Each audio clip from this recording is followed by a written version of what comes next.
Royal experts have slammed resentful Prince Harry and Meghan Markle's disgusting attempts to provoke the Queen into making a public response to their claims about life in the firm. In a new chapter of Finding Freedom featured in People magazine, authors Omid Scobie, a trusted contact of the Sussexes, and Caroline Durand say the Duke, 36, and Duchess, 40, believe the Queen has failed to act over incendiary allegations of racism made during their explosive Oprah Winfrey interview. In an extract of the new chapter, Mr. Scobie and Ms. Durand write, "The Queen's recollections may vary." Comment did not go unnoticed by the couple, who a close source said were not surprised that full ownership was not taken. Months later and little accountability has been taken, a pal of Meghan added. How can you move forward with that? Speaking on Good Morning Britain, royal expert Victoria Arbiter explained, the Queen does not perform on command and she is not going to respond to any attempts at provocation. And appearing on talk radio, Prince Harry's biographer Angela Levin called the latest allegations beyond disgusting, saying, I do hope the Queen doesn't listen to a couple like that who only think about themselves and try to make sure they're victims. She added, this is two people who are so resentful they want to bring down the royal family, and particularly the Queen, who is vulnerable at her age. Angela said, they've said Harry is not willing to move on until this is sorted. Quite frankly, he should have sorted it out himself.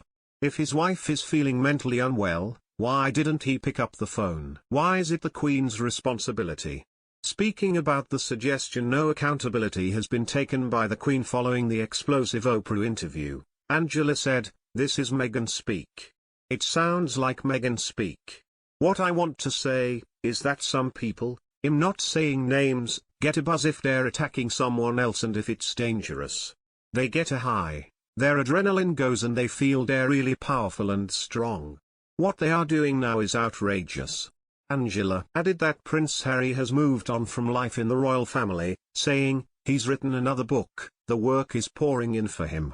He managed to say yesterday how he and Meghan were so hurt in all that is going on in this fragile world. He has moved forward, so that's a nonsense as well. Appearing on Good Morning Britain today, Juliet Dunlop said, previously Harry and Meghan have avoided any direct criticism of the Queen.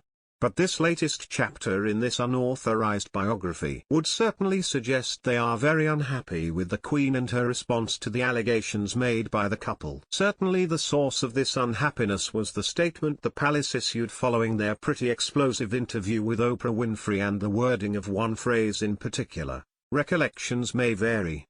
According to sources close to the couple, they were really disappointed by that. They felt it lacked a degree of accountability and questioned how they could move forward. She is in Scotland at the moment, holidaying in Balmoral. The palace and the Queen highly unlikely to want to comment any further on this. This latest chapter in a story of Harry and Meghan really underlying the rift between the couple, the royal family and the Queen. Victoria added, the Queen told the public, and she did release a statement following the interview with Oprah, that these matters would be dealt with privately. This is a personal, private family matter. She is not going to address whatever is bothering the Sussexes in a public forum. During the Oprah interview, the couple, who live in an £11 million mansion in California, reeled off a string of allegations, including conversations between Harry and a family member about their then unborn son Archie and what color his skin might be, and what that would mean or look like. Meghan also alleged that she was left feeling suicidal after joining the royal family, but did not receive help. The Queen responded with a statement 36 hours after the extraordinary interview, saying she was saddened by the claims but that some recollections may vary. But in an extract of the new chapter, Mr. Scobie and Ms. Durand say the comment did not go down well. Buckingham Palace has not issued any update beyond its initial statement on the matter. They said at the time, the whole family is saddened to learn the full extent of how challenging the last few years have been for Harry and Meghan. The issues raised, particularly that of race, are concerning. Whilst some recollections may vary, they are taken very seriously and will be addressed by the family privately. Harry, Meghan and Archie will always be much-loved family members. Mr. Scobie also revealed that Harry and Meghan are entering the era of visibility and seem to be existing in a different place. He said the couple, who have been on parenting leave since the birth of their second child Lilibet Diana on June 4, now in the Thrive chapter of their life as they plan to restart more in-person charity work with their Archul Foundation. He also told how they are really excited about a busy autumn and winter of public engagements in the US. The author's comments come one day after the Sussexes issued an extraordinary statement in response to the Afghanistan crisis, declaring themselves speechless. Mr. Scobie, who wrote the book alongside Carolyn Durand, told People magazine today, "They're a couple who do very well in those moments of human interaction. They need to be on the ground. They say that the proof is in the pudding, and what we are about to see is that pudding." Speaking about how the Sussexes are trying to prioritize their mental health and stay away from some of the toxicity towards them, Mr. Scobie said, "They seem to be existing in a different place, and that place is much healthier." Meghan famously spoke about that it was not enough to survive. "We are now in the Thrive chapter."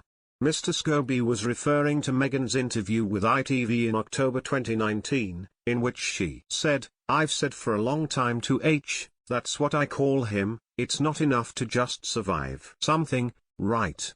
That's not the point of life. You've got to thrive, you've got to feel happy." It was announced last month that Harry and Meghan's heartbreak following Prince Philip's death will feature in a new epilogue to Finding Freedom. The section will also recount Meghan's emotional healing journey from losing a child to the birth of their daughter and detail the couple's move to California, according to publisher HarperCollins. The Duke and Duchess have long denied personally cooperating with Mr. Scobie and Ms. Durand. But the two writers have boasted of having unique access and the participation of those closest to the couple, which is unlikely to have been given without Harry and Meghan's knowledge or permission.